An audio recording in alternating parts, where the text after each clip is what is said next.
Deixa eu ver se já está gravando. Tá. Como vocês sabem, eu estou com dois grupos, né? Um que começou na jornada lá da Disfudência com a Natália Arcuri, isso lá em agosto do ano passado. E recentemente eu criei o do Escolinha de Finanças, que é o meu projeto pessoal, né, de educação financeira, né, principalmente para investidores iniciantes.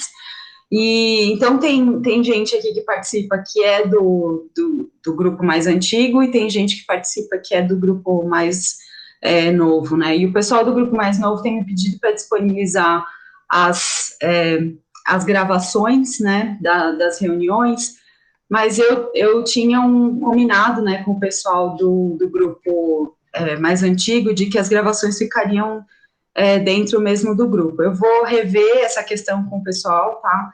Mas por enquanto essa daqui ainda não vou disponibilizar. Quem está aqui assiste, quem não está, que não é do fundão, vai ter que esperar para a próxima. Mas sabendo que a gente tem, todos os meses nós temos, né, reuniões. Bom, gente, deu 8h05, já deu tempo de quem tinha que entrar, entrou. Boa noite para quem eu não falei boa noite ainda. Eu queria começar essa reunião, dividir ela em duas partes, tá? A primeira, que eu acho super importante, que antes de mais nada a gente tenha um alinhamento aí de como é que está o mercado, e eu tenho algumas ponderações, alguns comentários para fazer, que eu tenho feito no grupo de iniciantes, mas nem todo mundo tem tempo de ouvir os áudios, né? Então, inclusive hoje eu nem fiz o áudio porque foi tão corrido que eu acabei não fazendo, mas para que todo mundo seja em linha, uma vez que a gente vai falar sobre ações, né? Sobre o mercado de ações. Então, eu falei isso ontem no grupo de fundos imobiliários e vou reforçar ainda mais com relação às ações. Gente, nós estamos num momento muito volátil, né, de muita instabilidade. Como vocês podem ter visto hoje, a Bolsa fechou de novo em uma super baixa, 112 mil e alguma coisa, quase 3% de baixa, sendo que 2 dias seguidos foram de alta, meio que de recuperação. Então, para quem está começando, começa a achar, putz, caiu tudo aquilo, no outro dia está subindo, beleza, vai continuar subindo. Não, não é assim que funciona, infelizmente. Tá? O mercado está em tendência de baixa por uma série de fatores. Então, começando a analisar o macro lá fora, né, no exterior, ainda tem muita instabilidade que é causada por conta da pandemia, mas agora a pandemia já não é mais um problema do mercado, porque já está precificado. O mercado já sabe, temos pandemia, toda hora tem lockdown, então isso daí não é um grande problema para o mercado. O que aconteceu mais recentemente, que tem mexido muito com o mercado de capitais lá nos Estados Unidos, é o fato de que o governo americano não, os juros do Tesouro, né, o juro do Tesouro lá dos Estados Unidos, do futuro, né, para o futuro, quando a gente fala futuro, são 10 anos, eles estão subindo, tá? Então, o que isso significa? Da mesma forma que aqui no Brasil, quando os juros sobem, é porque existe uma expectativa de inflação, porque é a forma como que os bancos centrais atualmente controlam a inflação. Então, se existe uma possibilidade de subida de inflação, existe uma intervenção do Banco Central, aumenta os juros, e quando existe um aumento da taxa de juros, existe uma relação inversa com o mercado de capitais. Tá? Normalmente, quando existe um aumento da taxa de juros, a bolsa cai. Especialmente nos Estados Unidos, em que hoje as empresas de tecnologia são as empresas que têm maior representatividade na economia, não a maior representatividade, mas uma das maiores representatividades na economia humana, na economia americana. O que acontece? Essas empresas elas são muito alavancadas, elas dependem muito de financiamento, ou seja, se aumenta a taxa de juros, aumenta os juros dos empréstimos que essas empresas contraem, consequentemente diminuem os lucros, diminuindo os lucros, diminuem os dividendos e diminui a valorização por ação e, em consequência, os investidores que são mais cautelosos acabam migrando para a renda fixa, em vez de continuar se expondo na renda variável, porque vai pensar, eu tenho um título do Tesouro Americano, que é o mais seguro do mundo, que está me pagando 1,5% de taxa de juros, e eu tenho a ação da empresa X, que me paga 1,5% de dividendos ao ano. O que eu vou fazer? Eu vou para o título mais seguro, né? Então, é normal esse movimento, e o que acontece? Com isso, a bolsa cai. Hoje foi um exemplo de que, apesar de ter duas falas do Jerome Powell, que é o presidente do Banco Central lá dos Estados Unidos, acalmando, falando, não, gente, calma, que eu não vou subir os juros agora, a gente vai deixar a economia correr. Ainda assim, existe uma crença muito forte, acredita-se no mercado, que vai ter uma disparada da inflação. Por quê? Os Estados Unidos é um país muito, muito, muito consumista. Todo mundo sabe, quem já foi para lá, os Estados Unidos é baseado no consumo, gente. Tudo lá é grande, é gigante, né? Os shoppings são enormes e tal. Com essa demanda reprimida aí do ano de 2020, eles já tiveram um termômetro das vendas no varejo, quando liberaram agora em janeiro, de que está subindo muito.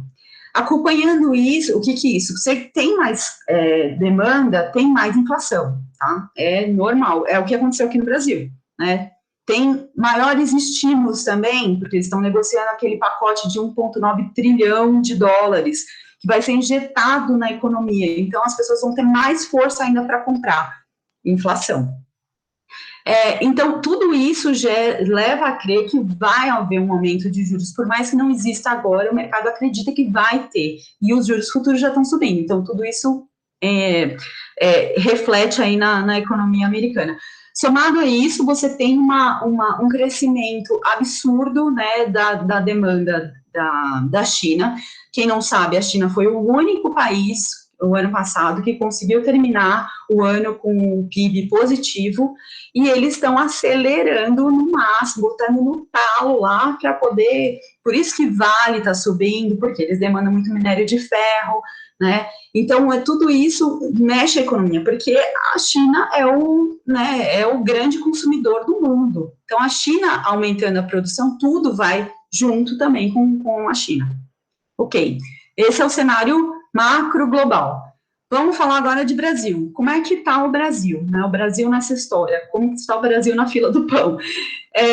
Nós temos dois grandes problemas, né? Que é a falta de ajuste fiscal, né? A falta do governo se mexer com as reformas administrativas, tributária, fiscal, e que isso traz um medo para o investidor de que o Brasil realmente não está muito preocupado com a dívida pública, então se dane, vai lá e faz o que acha que tem que fazer e deixa o Brasil aí, deixa para o próximo, né? Porque a gente já começou a corrida eleitoral, né? Essa semana passada, o Bolsonaro, com essa questão aí da Petrobras, ele já sinalizou que já está entrando na corrida eleitoral. Então, nós temos esse risco de nenhuma reforma andar, e os investidores não gostam disso, não gostam dessa incerteza, sem saber o que vai acontecer. E ainda por cima disso, a gente tem a questão da PEC emergencial, que eles já anunciaram que existe uma grande possibilidade de que eles vão passar, eu não sei nem como que terminou hoje, mas a ideia era hoje eles mandarem o Senado mandar para aprovação sem ter a contrapartida, né, sem ter nenhuma redução de despesas por parte do governo para pagar essa dívida. Então, gente, se você aumenta os juros, né, para poder conter a inflação, que também é uma situação aqui no Brasil, a gente está tendo um dólar mais alto, que deixa tudo mais caro, então acaba tendo um impacto inflacionário, está subindo a inflação. O Copom, provavelmente, mês que vem, vai lá aumentar a taxa de juros, não vai aumentar de 2 para 10, né, gente? Calma que não é assim também que funciona. Mas existe uma tendência de alta. E o que acontece? O governo começa a ficar tudo mais caro, fica tudo mais caro para o governo também. E o governo não tem outra forma, né, de custear as despesas dele se não for cortando gastos ou então criando imposto, né? Então, quando a gente pensa no cenário do mercado acionário, de quem é acionista hoje, a gente hoje corre um risco de, por exemplo, criarem uma tributação sobre os dividendos, esse risco está cada vez mais eminente. A gente tem a questão também, o risco de voltarem aí com a CPMF, que falam que não vai, que não vai, que não vai, mas uma hora pode acontecer, porque alguém tem que pagar a conta. Né? Se eles passarem essa PEC emergencial só aprovando o auxílio emergencial sem ter contrapartida, vai ser um outro rombo, né? A gente já está perto de 100% da dívida pública, a gente vai aumentar ainda mais, e não tem como não pagar se não for em forma de impostos, né? E de outra, não tem outra maneira, né? Alguém tem que pagar a conta. Então, diante desse cenário, explicando tudo isso, toda essa volta que eu dei, né, que às vezes a pessoa fala, nossa, mas tudo isso eu tenho que pensar assim, tudo isso tem que pensar, isso gera essa volatilidade aí na Bolsa, porque nós temos muita influência, obviamente, né, do mundial, e também temos influência aí do que está acontecendo aqui no Brasil. Então, fica esse vai e vem, e não tem... hoje é uma boa, nós estamos em um bom período para comprar, tá? Ações, quem tem reserva de oportunidade, mas tem que tomar muito cuidado, porque umas coisas que eu vejo assim, as pessoas vão, vou lá comprar, aquela ação que já estava barata ficou mais barata. Gente, até outro dia eu ouvi uma menina falar, eu achei o máximo, né?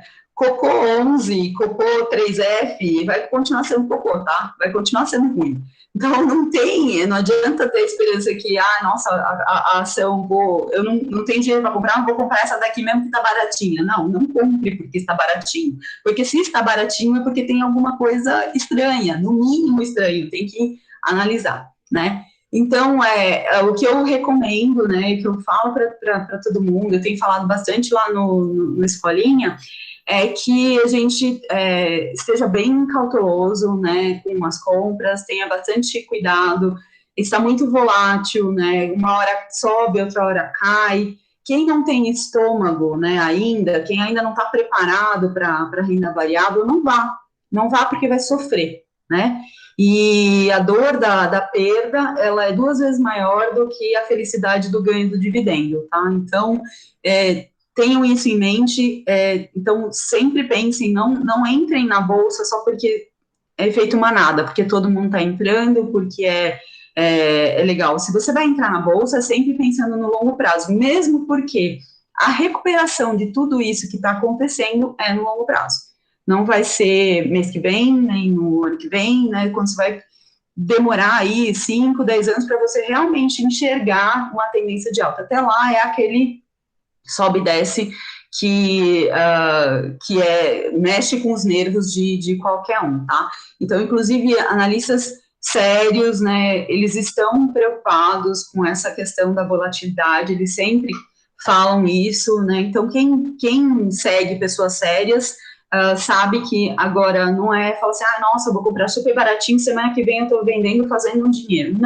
Não é bem assim que a coisa funciona. Isto posto, a segunda parte da reunião, né, até não sei se eu vou até abrir, se alguém tiver alguma dúvida, quiser fazer algum comentário, pode ficar à vontade. Enquanto isso, eu vou tomar uma água.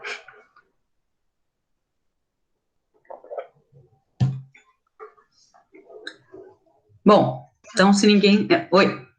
Priscila, eu, oi, Amanda. Oi. Tem mais alguém falando além de mim?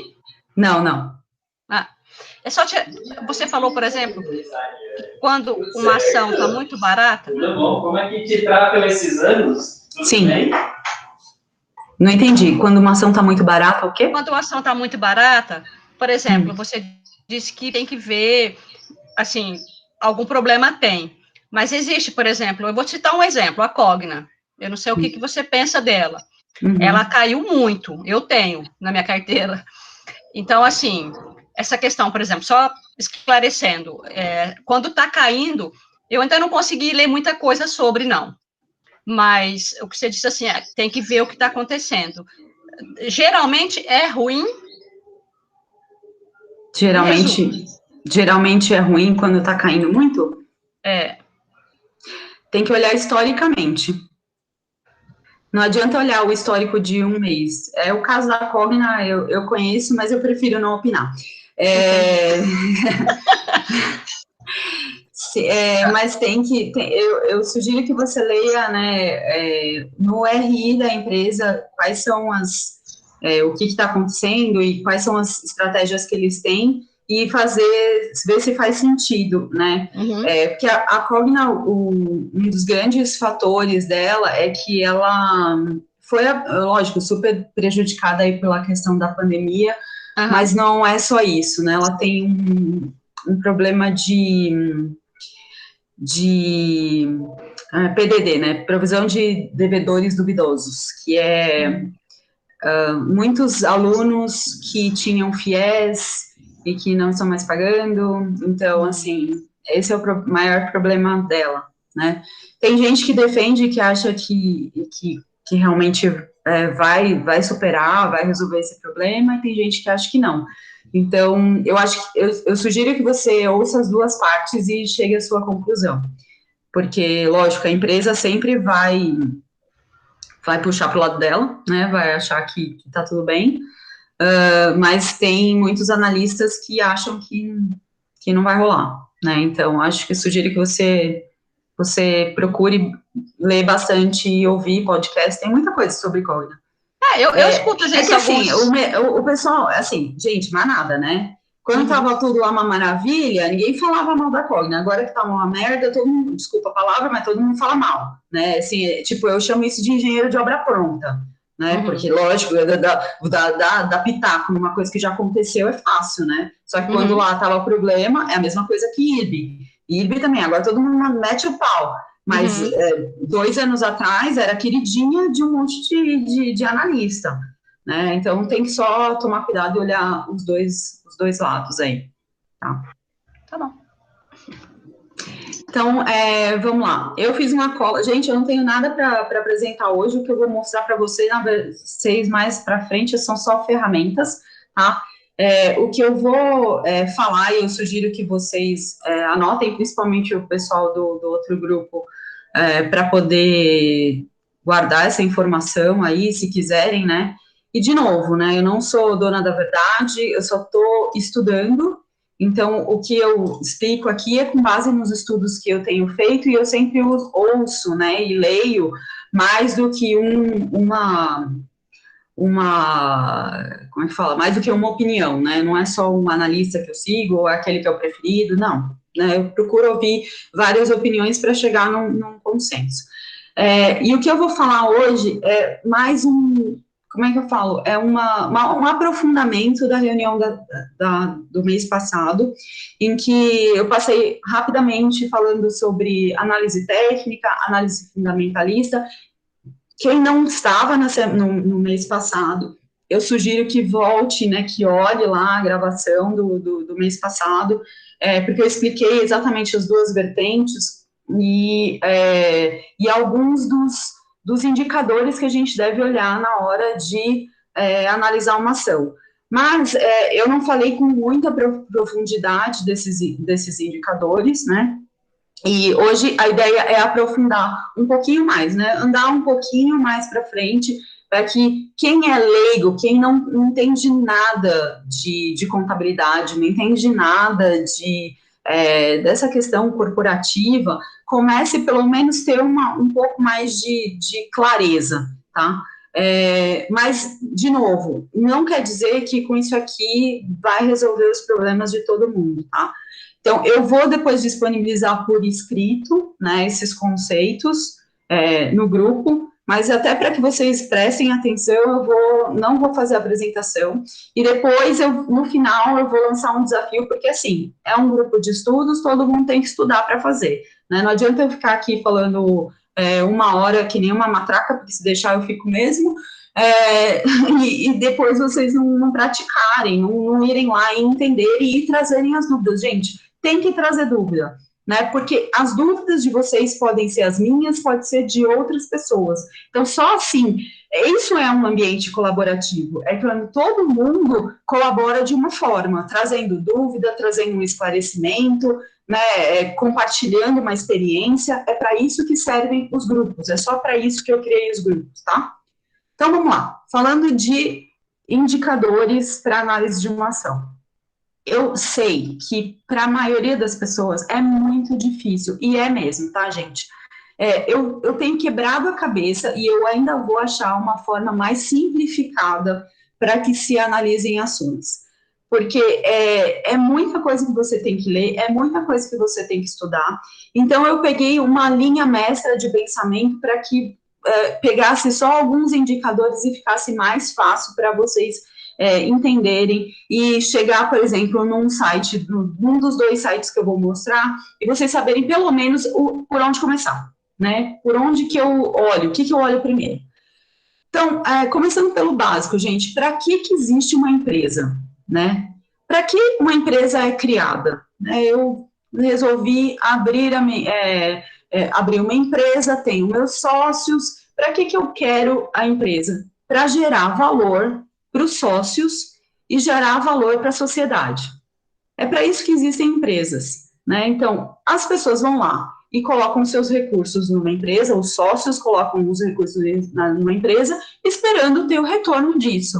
E a sociedade espera que essa empresa crie valor, que ela tenha uma função dentro da sociedade, preferencialmente uma função benéfica, nem sempre mas essa é a expectativa, de que a empresa ela supra uma necessidade da sociedade, né? Então, basicamente, é para isso que existem as empresas.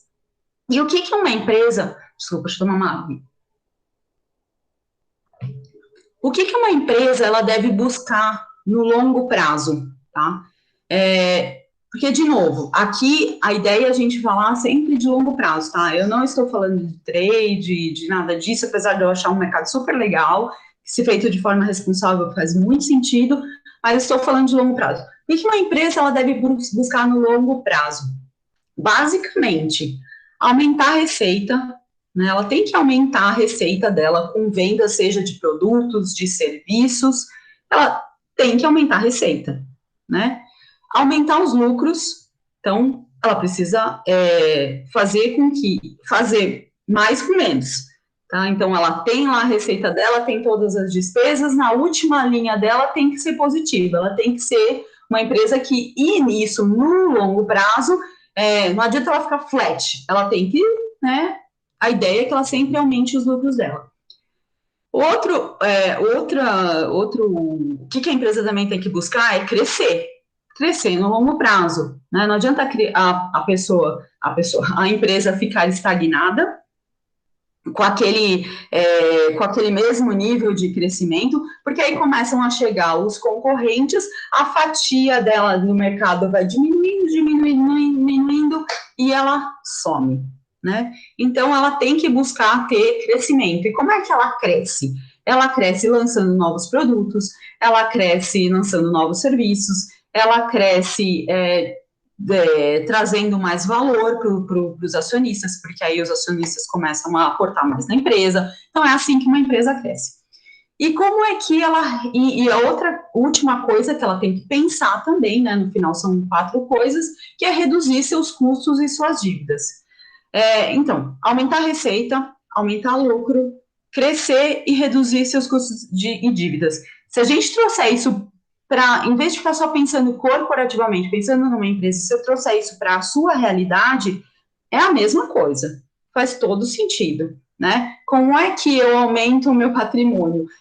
Ganhando mais, né? Aumentando a receita, aumentando meus lucros, ou seja, fazendo com que o que eu ganho consiga manter um padrão e ainda ter uma sobra, né? Crescer, como é que eu cresço como pessoa? Me desenvolvendo, fazendo cursos, estudando, né? E reduzir os custos e dívidas, quitar financiamento, ou nem fazer financiamento. Então, traz isso para a realidade de vocês, fica mais fácil de entender, tá?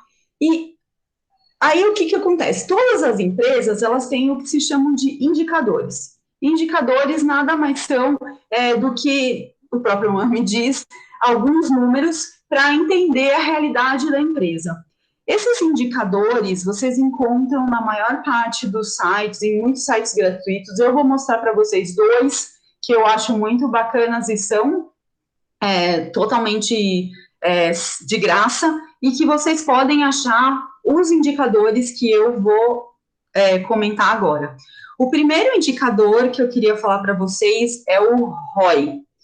O que é ROI? É Return Over Equity. Return on Equity também pode ser, que é o retorno sobre o patrimônio líquido, né? Então, é o que a empresa, ela gera de valor para os seus acionistas. Por isso que esse ROI, ele é super importante. O ideal, quando vocês olharem lá nos indicadores, é que ele seja acima de 10%. Esse é uma métrica que é estabelecida pelo mercado, que o ideal do ROI, que é o retorno para o acionista, que seja acima de 10%. Eu vou dar um exemplo para vocês. Por exemplo, eu vou lá abrir a minha lojinha, a lojinha da Pri. Eu tenho 30 mil reais para investir, né?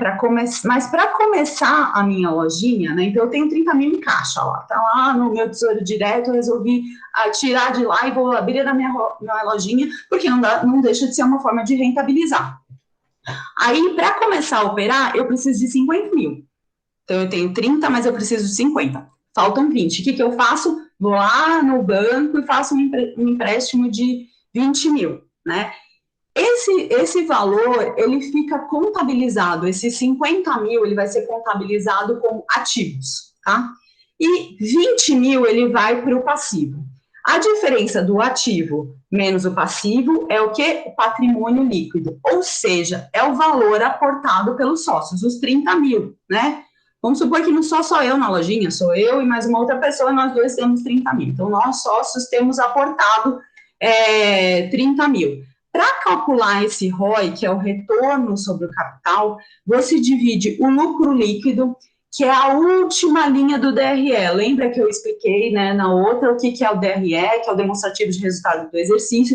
É aquela última linha, quando é o que sobrou mesmo, né? Depois de pagou despesa, imposto de juros, depreciação, amortização, blá, blá, blá, blá, blá, é aquilo. O lucro líquido, divide o lucro líquido pelo patrimônio líquido, lembra, né, que é o valor aportado pelos sócios, e você consegue medir a eficiência desse negócio. Então, por exemplo, se a minha lojinha ela tem um lucro de 3 mil mensal sobre os 30 mil que foram investidos, o meu ROI, ROE, ele é de 10%. Então, é basicamente essa ideia, é uma medida para saber o quanto que eu estou tendo de eficiência, tá? Por isso que, lógico, quanto maior for a sua lucratividade, melhor é o seu ROI. Então, essa é a ideia, né? Aí, o segundo indicador, né, que é importante dar uma olhada, bater o olho lá, que é o PL. Só cuidado, né, porque PL, às vezes a pessoa pensa assim, é o preço sobre o lucro. Não é só o lucro líquido, não estou falando do lucro líquido, é o lucro por ação, tá? Então, o preço da ação, hoje a ação lá, aquela do ticker, que você olha lá no home broker, ela tá R$50, em cima do lucro por ação. O que é esse lucro por ação? É o lucro líquido, aquele lá que eu falei, da última linha, dividido pelo número de ações da empresa, tá? Não precisa pensar em calcular, gente, isso tudo tá lá no site, é fácil, você só olha, só precisa entender a lógica, tá? O que ele é, para que ele é utilizado, mas ao mesmo tempo ele é um pouco perigoso, só usar esse PL. De novo, nenhum indicador deve ser lido individualmente, sempre em conjunto, leia tudo para tomar uma decisão. Ele é o mais utilizado para comparação entre empresas, né, do mesmo segmento. Então, porque ele representa, o resultado desse PL, ele representa em quantos anos um acionista vai ter o retorno sobre o seu investimento. Então, vamos supor que quando você olha lá no Status Invest ou no Trade Map, que são os dois que eu vou mostrar, e o PL ele é de 5, né, 5 vezes, isso significa que o preço que você vai pagar, os R$50 pela ação, ele vai ser recuperado em 5 anos de lucro da empresa. Então, quanto mais alto, né, mais alto esse PL, mais caro, na teoria, está o papel. Porque se você olhar, por exemplo, o PL de uma Magalu, ele está acima de 400, ninguém vai ficar esperando 400 anos, né?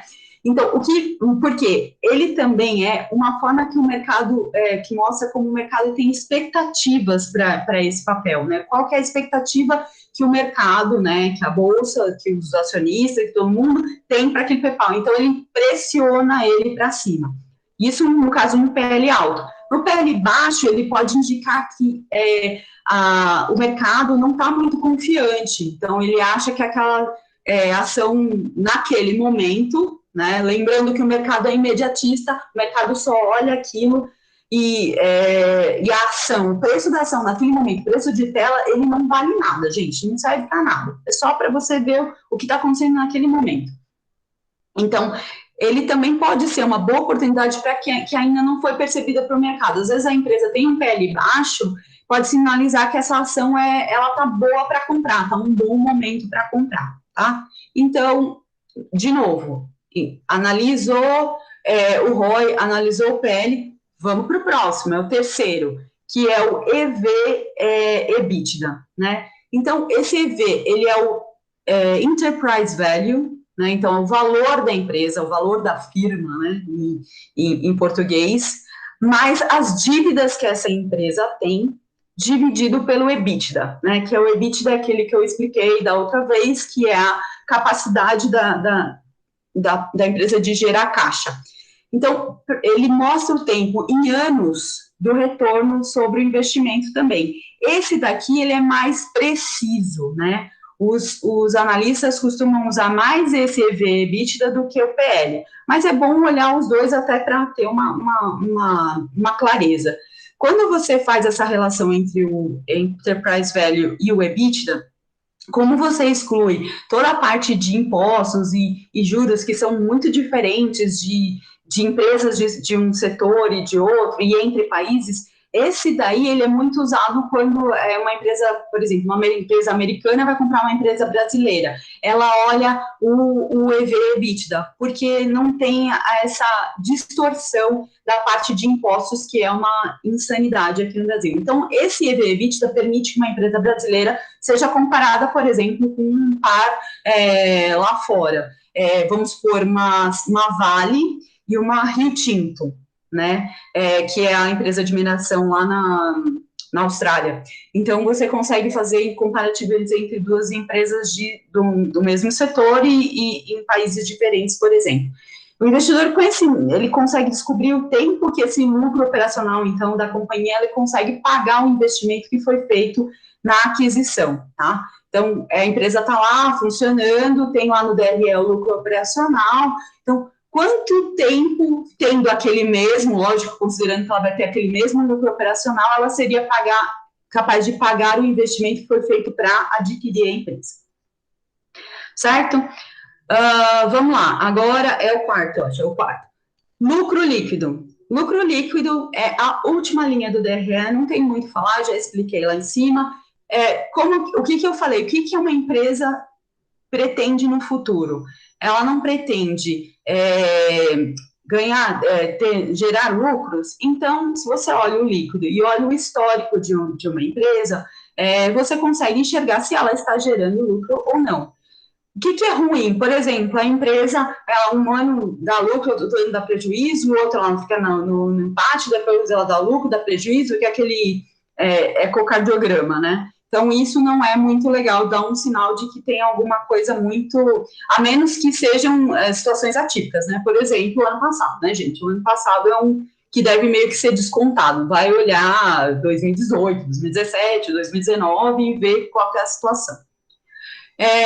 Quinto, a margem EBITDA, né, que nada mais é a capacidade que a empresa tem de transformar a receita, que é a primeira linha lá do DRE, em caixa, né? Então, o EBITDA nada mais é do que um indicador que, quando ele está negativo, mostra que a empresa ela não está gerando receita suficiente através da sua atividade operacional para pagar suas despesas, né? Então, aquilo que entra no caixa devido à atividade da empresa, seja que ela seja varejo, seja qualquer empresa, ela não é capaz de cobrir os gastos e as despesas do negócio. Então, às vezes, não necessariamente ele não é um bom sinal de saúde financeira, mas também não significa que a empresa esteja realmente no prejuízo, tá? Para saber se ela está prejuízo ou lucro, tem que olhar o lucro líquido. Mas essa margem EBITDA, ela já dá um sinalzinho assim que tem alguma coisa errada se ela estiver negativa ou muito baixo. Porque, por exemplo, se a empresa tiver rendimento com os investimentos, depois o EBITDA pode estar negativo, mas se ela tiver rendimento com investimentos, vamos supor, ela tem, sei lá, bilhões investidos, ela pode ter um lucro líquido positivo, tá? Apesar do EBITDA negativo. Então, é bom sempre dar uma olhada e entender o contexto, tá? Sexto, margem líquida, né? Então, o que é a margem líquida? O lucro líquido dividido pela receita líquida. Última linha, com a linha lá de cima, que não é a primeira, que é a receita bruta, mas com a última linha de receita, né? Então, a porcentagem que a empresa ganha com cada venda dela. Então, se ela consegue vender com um custo mais baixo, essa margem líquida dela aumenta.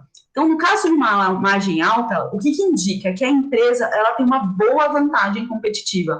Indica que tudo que ela está fazendo, os projetos que ela está engajada, estão dando resultados positivos e, consequentemente, isso é vantajoso para quem está investindo nela, para os investidores, os acionistas. Por exemplo, uma empresa que ela tem uma boa exposição da marca, ou que ela lançou um produto novo, um serviço no mercado, ela consegue aumentar a margem líquida dela. Por isso que é importante também, quando vocês vão pegar esses indicadores, vocês compararem as empresas do mesmo setor. Porque se você olhar a margem líquida de uma empresa de energia e você olhar uma margem líquida de uma empresa de varejo, elas são totalmente discrepantes, tá? A margem líquida de uma empresa de energia normalmente é muito alta e a da empresa de varejo é super baixa. Por quê? Porque ela tem muita concorrência. Então, a menos que ela tenha um diferencial competitivo, que ela entregue um valor diferente, que faça com que os consumidores, seja lá do que ela venda, paguem mais por isso e ela tenha custos menores para vender aquilo, e assim uma margem líquida maior, então ela não vai conseguir, ela vai se perder no mercado, vai ser só mais uma no mercado. Então, é por isso que é tão importante olhar essa questão da margem líquida, que está muito relacionada à competitividade quando você compara com as empresas do mesmo setor, tá? Um outro indicador é o CAGR, que é o CAGR, tá? É uma sigla em inglês que determina, a sigla é esquisita, mas ele só mostra o crescimento da empresa em determinado período. Lembrando que, né, voltando lá para trás, uma das coisas que a empresa quer no longo prazo é crescer. Crescer quer dizer crescer acima da inflação. Crescer não significa ter mais vendas, né? Não significa ter mais receita. Ter mais receita não necessariamente mostra um crescimento da empresa. Crescer é realmente aumentar faturamento, mas diminuir as despesas e aumentar a margem, que aí ela consegue ter um crescimento mesmo acima do orgânico, que a gente chama, que é o esperado das empresas, é o básico. Então, quando você olha um CAGR de uma empresa de valor, né, de uma empresa que está em growth, que a gente chama, que está em crescimento, o CAGR dela o gráfico é assim, entendeu?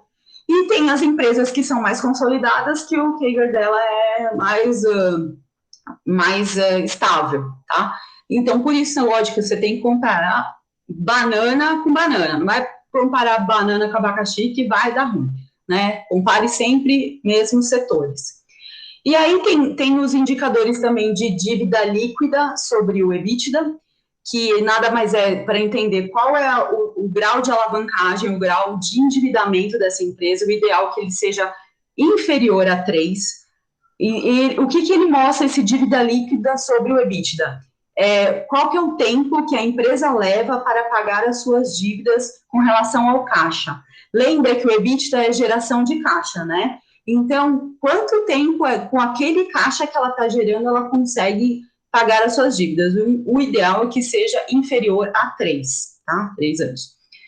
Dívida líquida sobre o patrimônio líquido. Então, o ideal é que seja menor que 100%. Ele é expresso em porcentagem. Quanto maior o capital da empresa está estruturado em dívidas. Um exemplo são as empresas de tecnologia americanas. Lembra que eu falei lá no começo que elas podem ter problemas porque os juros estão subindo? Porque elas têm alto endividamento, porque elas tomam emprestado para poder reinvestir na empresa e, lógico, criar mais valor para a empresa. Então, essas daí, elas têm uma dívida líquida sobre patrimônio líquido normalmente maior do que 100%. E, finalmente, né, gente, o último é o payout. Quando vocês ouvirem payout, é o quanto que a empresa distribui de lucro, percentualmente, o quanto que a empresa está distribuindo de lucro, que, consequentemente, te faz pensar no dividend yield, que também é um indicador para você olhar, que, lógico, faz super sentido você verificar, assim como os fundos imobiliários, você olha o dividend yield, você também olha o quanto que aquela empresa vai te pagar de dividendos. Se a empresa tem lucro e ela distribui 50% do lucro dela, excelente, né? Então, lógico, depende do tamanho do lucro. Mas a ideia é que você tenha essa noção de quanto que a empresa distribui de lucro. Esses são só esses que tem que olhar. Gente, isso porque eu simplifiquei assim ao máximo que eu poderia, tá? Mas todos esses, e eu vou deixar bonitinho escrito para vocês, eu não fiz a apresentação de propósito para que a gente possa estudar. Então, eu vou escrever lá depois no grupo todas essas informações de uma forma estruturada para vocês consultarem. Mas o exercício que eu gostaria que fosse feito é que hoje vocês querem comprar a ação X, tá? Né? Que todo mundo sabe aqui que eu não indico nada. Eu quero comprar a ação de um banco qualquer. Eu quero comprar a ação de um varejo qualquer. Vocês vão pegar esses indicadores, e aí agora eu vou começar a compartilhar a tela aqui. Peraí. Onde é que vocês conseguem ler todos esses indicadores que eu falei? Todos, sem exceção, tá? Então, acho que agora... Só me confirmam se vocês estão vendo a tela? Estamos sim. Tá bom, obrigada. Trademap, quem não conhece esse portal, é um portal gratuito. Lógico que ele tem uma parte que, se você se cadastrar, se você pagar uma assinatura, você tem acesso a outras funcionalidades, mas para quem está começando, tá mais que bom, porque você consegue enxergar tudo aqui.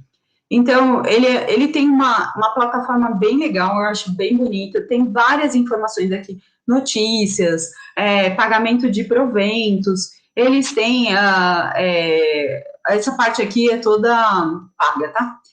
E eles têm canal no YouTube, no Telegram, no Instagram, no Twitter, em todo quanto é lugar. Mostra aqui a situação né, mostrando aqui, ó, o Ibovespa fechou a 112.256, quase 3% de queda. Então, vamos supor que eu quero ver as ações de, sei lá, BB Bradesco, tá? Não é recomendação de compra. Ai, gente, é muito chato isso, mas tem que falar, né?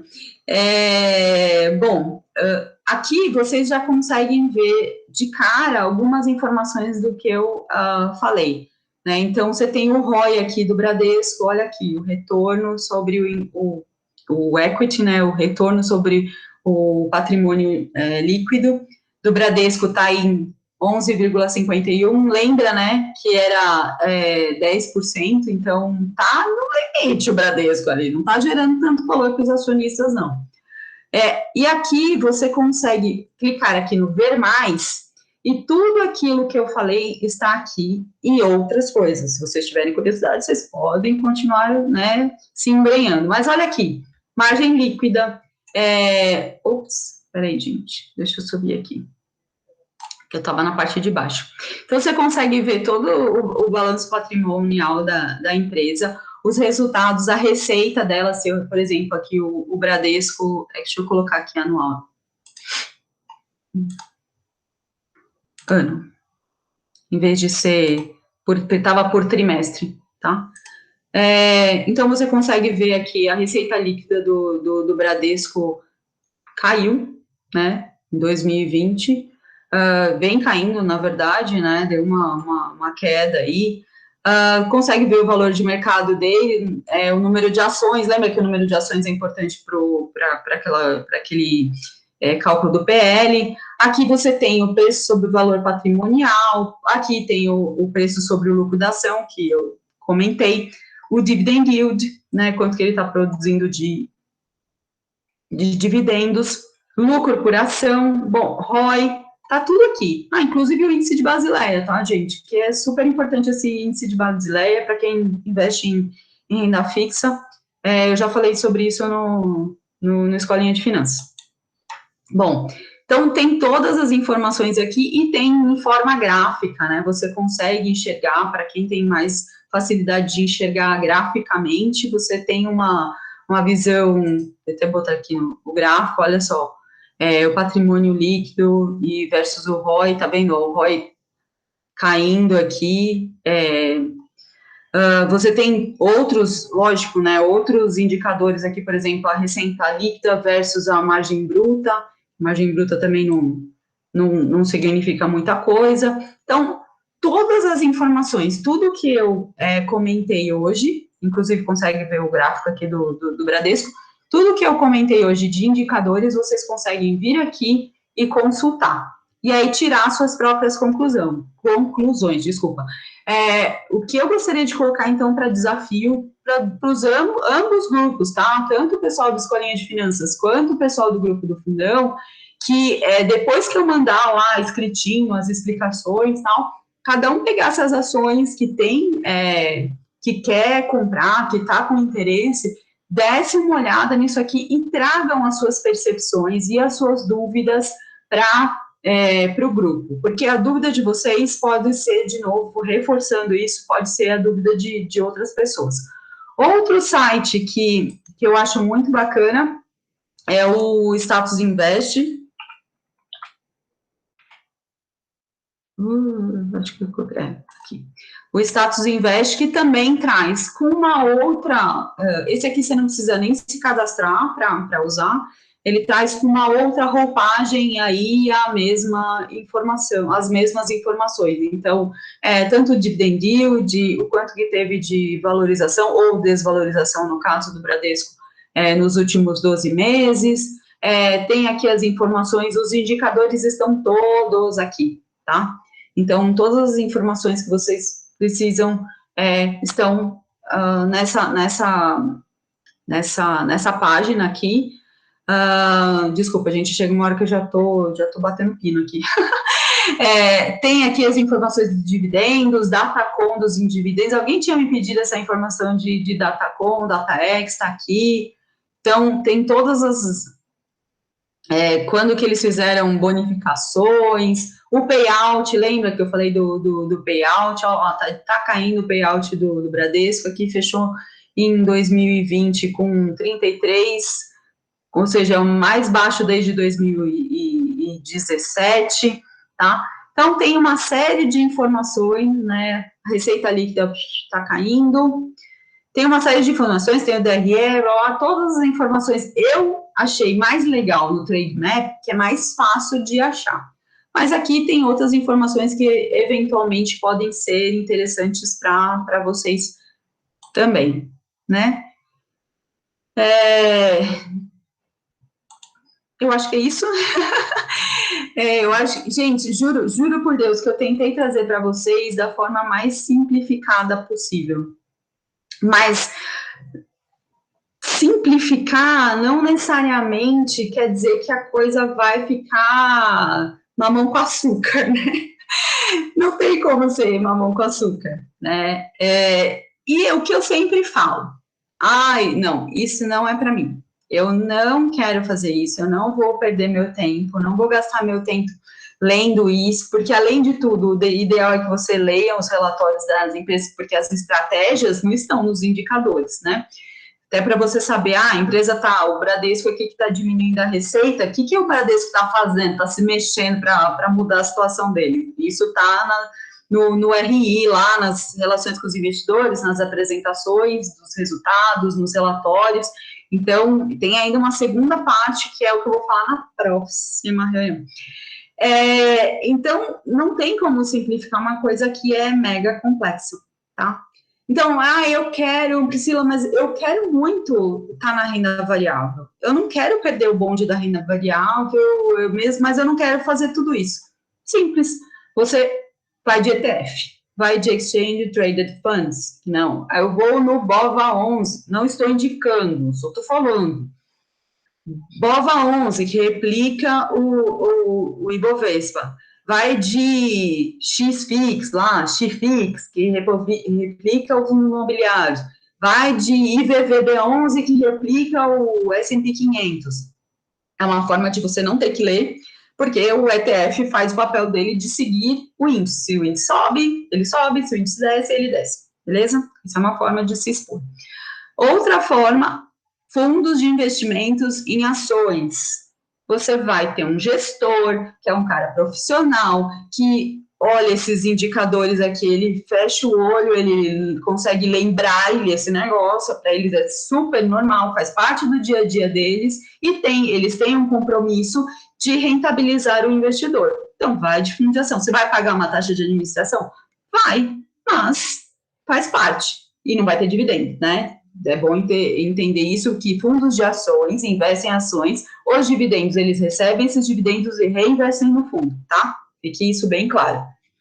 Outra forma, fundos multimercados, né? Vamos de salada mista, eu não quero me expor só a ações, eu quero me expor a tudo, inclusive criptomoedas, beleza. Vai de fundos multimercados, que eles fazem aquela salada, eles compram ações, eles compram ouro, dólar, criptomoeda, e faz um bolo lá. Lógico, tudo isso está na lâmina do fundo, né? Tem que ler a lâmina para saber no que o fundo investe. Em saber também qual é a taxa de administração do fundo. Saber se ele não tem uma taxa de performance. Que aí o infeliz bota lá que essa taxa de performance dele é bater o CDI. Bater o CDI, até eu bato na cara do CDI. Não vale bater. Fundo de ações que tem alguma coisa indexada a CDI, eu não sei se existe, mas eu acho que existe ainda, que tem que ser banido, tá? Outra coisa, carteira recomendada. As corretoras oferecem carteiras recomendadas. É o melhor? Não sei dizer, né? Porque aquilo que eu falei, muitas carteiras recomendadas tinham IB, tinham Cogna, né? E não necessariamente a carteira recomendada é uma coisa para você, é uma coisa para um público geral.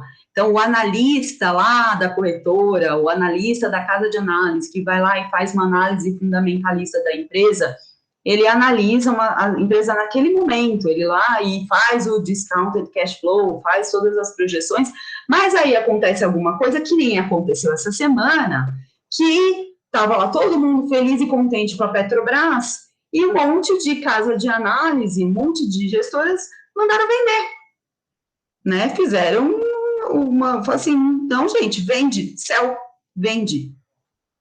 E não necessariamente era para vender, né? Porque a empresa, como eu falei, ela continua lá, não implodiu, né? As plataformas não foram para o ar, a empresa continua lá, mas é uma outra coisa.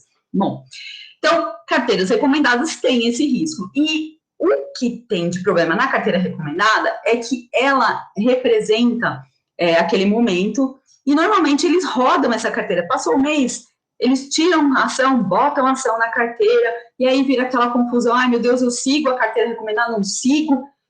Segue como referência, tá? Tá dando certo? Continua. Não tá dando certo? Se desfaz. Mas não fica rodando carteira, porque ficar rodando carteira, você perde dividendos, você perde oportunidades, você tem que dar tempo ao tempo. Porque as ações são o quê? Longo prazo, a menos que você seja um trader. Então, é longo prazo. Outra coisa, outra forma também de se expor é assinando uma casa de análise, né, gente? Porque tem as carteiras recomendadas que são lá, gratuitas das corretoras, e tem as carteiras recomendadas, as casas de análise, né, tipo Suno, Eleven e tal. Só levem em conta que quando você assina uma casa de análise, você vai ter um custo lá mensal, tá? Você tem que ter um retorno. Lembra do ROI? Retorno sobre. Na verdade, esse é ROI, é retorno sobre investimento. Você tem que ter um retorno sobre o seu investimento. Por quê? Você está pagando 20, 30, 40, 50, 60 reais por mês por uma casa de análise, você tem que ter o retorno disso, tá? Então, pensem bem, né? Como é que funciona, entendam como é a lógica dessas casas de análise, vejam se vocês vão utilizar todas as funcionalidades e aí tomem a decisão antes de ir lá e assinar loucamente, tá? Então é isso.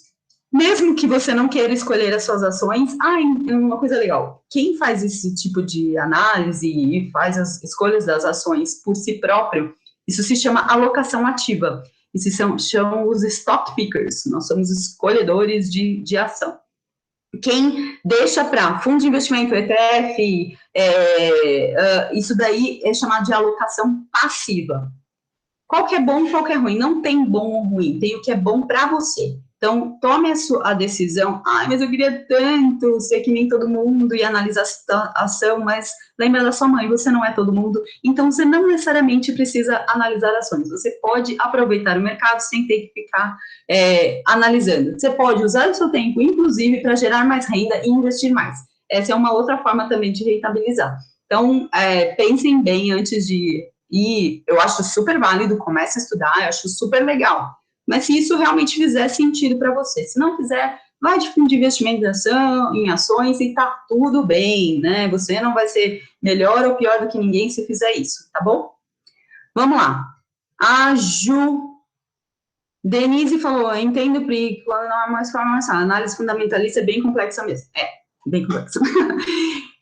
A Fabi linda, adorei cada vez aprendendo mais, é muita coisa, senhor, muita coisa, senhor mesmo, mas não adianta nem rezar, porque nem ele quer se meter nessas coisas. Juliana Lima, Pri, eu tenho uma dúvida com relação à DataX, por exemplo, a Datacom é 25/2, para eu ter direito ao dividendo, eu vou ter que dormir com as ações do dia 25/2 para o dia 26, e se eu vender as minhas ações no dia 25, terei direito. Não, se você vender no dia 25, você não tem direito. Tá? Não, peraí. Não, depende, tá? Tem que ver o Datacom é o dia 25. Se você... Eu olhei isso hoje. Eu acho que era até do... Peraí, deixa eu abrir aqui que eu já te falo. TRPL4.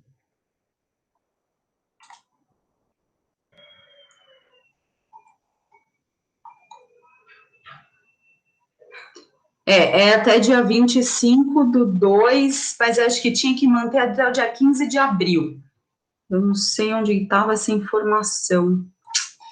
Ju, de novo, acho que foi para você que eu fiquei devendo, né? Vou ficar devendo de novo, tá? Que essa hora de juro começa a me dar um nó no cérebro. Mas eu entendi a sua pergunta e eu vou te responder.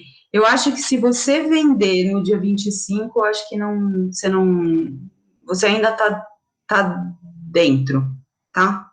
Porque você comprou e vendeu no mesmo dia. Eu entendi o que você quis dizer. Eu vou dar uma pesquisada e te respondo, tá bom? Obrigada, Francisco. Que bom que você curtiu. Alguém mais tem alguma pergunta? Quem não quiser escrever, gente, pode agora colocar o áudio aí, se quiser falar alguma coisa.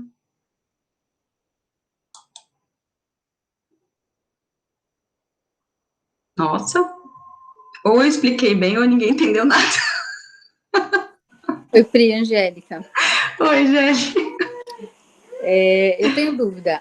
Aquele Diga. dia a gente conversou sobre uma ação que eu comprei, que ela desvalorizou e tal. Eu achava que era de uma coisa, não era de outra. Quando eu quiser saber todas aquelas informações que você me passou, até que ela tem uma ação judicial, tá tudo nesse relatório ou você foi em outro lugar? Não, aí eu pesquisei mais a fundo na internet, Dr. Google. Dr. Google. Porque assim, você tem que. Isso aqui é o básico, né, gente? Olhei, beleza, eu acho que essa empresa é legal. Tem outros critérios que são os critérios qualitativos, é que acho que você não estava na outra, eu expliquei. Isso aqui é quantitativo, tá, gente? Que você consegue mensurar em números, né? Agora, quando você fala em critérios qualitativos, você fala em governança, né? Você fala em uma empresa que ela é responsável socialmente. Então, tudo isso entra no qualitativo. Você fala nos gestores da empresa, quem está comandando a empresa. Então, isso tudo é uma outra análise.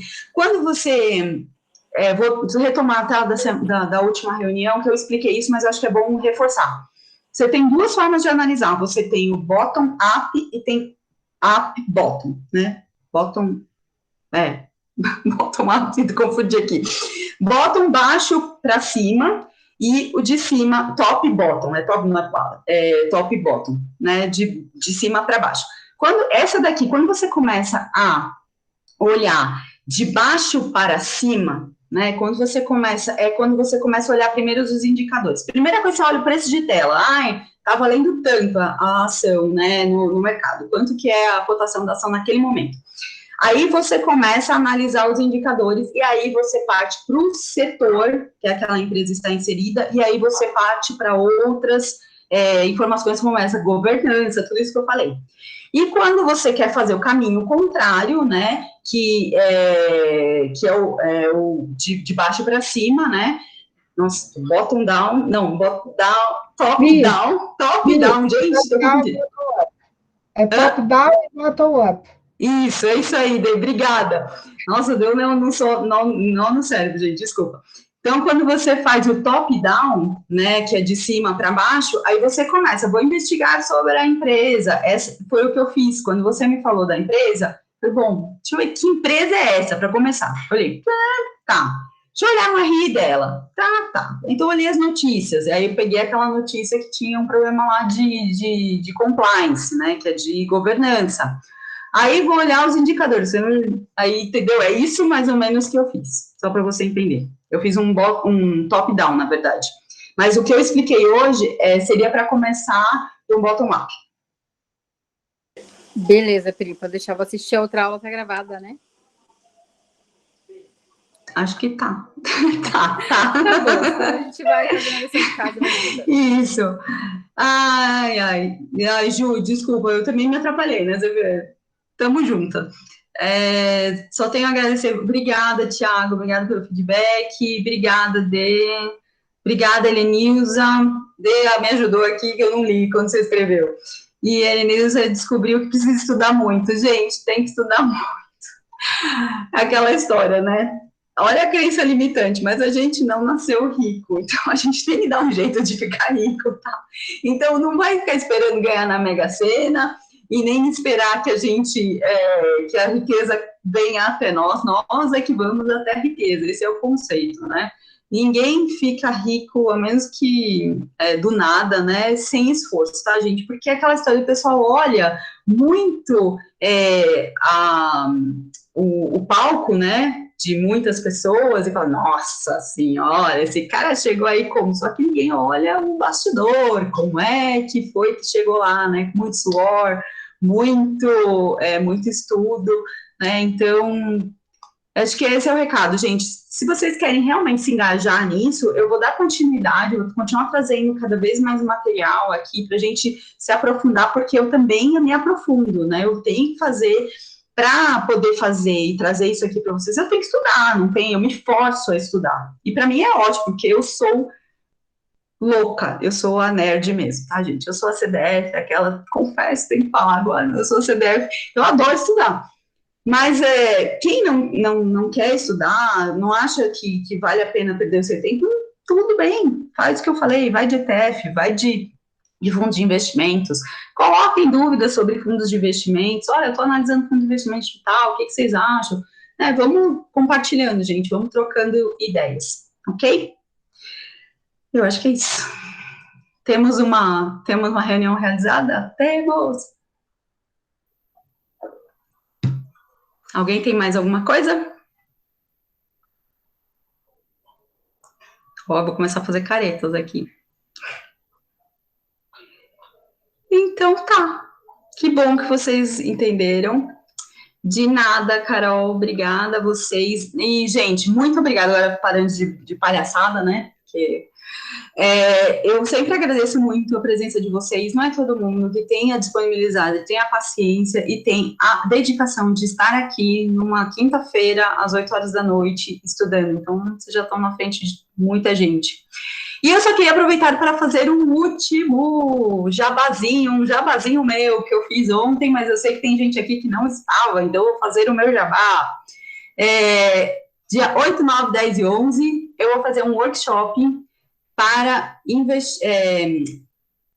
ai, meu Deus do céu, para Receita Federal, né, para fazer a declaração da Receita Federal, né, declaração do imposto de renda com relação a investimentos, exclusivamente, tá, não outras coisas, mas com relação aos investimentos. Como é que eu declaro fundo imobiliário? Como é que eu declaro isso? Como é que eu declaro isso? Vou fazer 4 aulas ao vivo. Esse, né, gente, eu vou cobrar uma miséria, R$ 39,90, uma pechicha.